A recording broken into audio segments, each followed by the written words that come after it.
Le Flash Info avec Kingo TV, mesdames et messieurs, bonjour et bienvenue. À l'Assemblée nationale, le code électoral est modifié.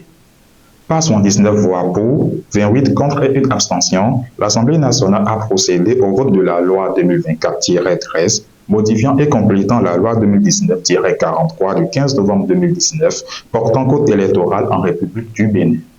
Ce vote est intervenu à 0h03 le mercredi 6 mars 2024 après de vifs débats entre parlementaires. La réélecture de la loi 2019-43 du 15 novembre 2019 portant code électoral en République du Bénin préoccupe la plateforme électorale des organisations de la société civile OSC du Bénin.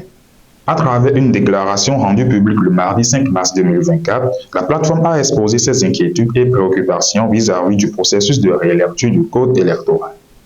Elle a par ailleurs fait une proposition majeure à la classe politique. Après sa mission à Abidjan, Jean Todt, envoyé spécial du secrétaire général des Nations Unies pour la sécurité routière, s'est rendu à Cotonou pour une série de rencontres et d'échanges.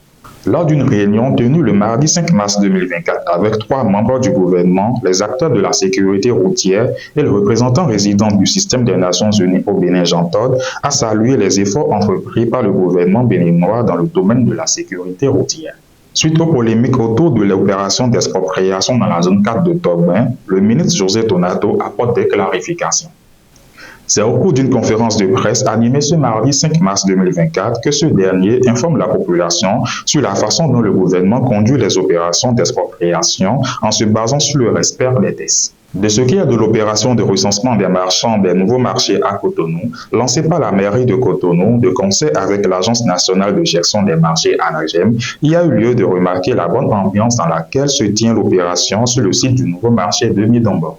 Info Santé, pour la gestion des urgences de santé publique, la RIDICE outille les acteurs des médias.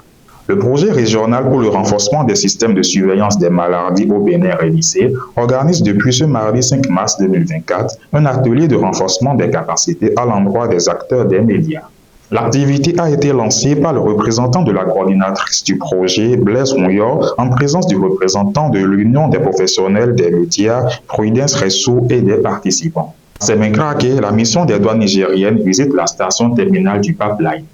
Les émissaires des douanes nigériennes en séjour au Bénin, dans le cadre de l'harmonisation des procédures pour l'exportation du pétrole brut de leur pays, ont effectué le mardi 5 mars 2024 une descente sur le site du projet pétrolier d'oléoduc qui lie le Bénin et le Niger. Le but visé à travers cette visite est de s'enquérir des aspects techniques du projet. En sport, Mathias Deguenon dévoile la liste des guépards U20. C'est le dernier point de ce Flash Info. Merci de nous avoir suivis. D'ici là, portez-vous bien. Excellente journée sur Kingo TV.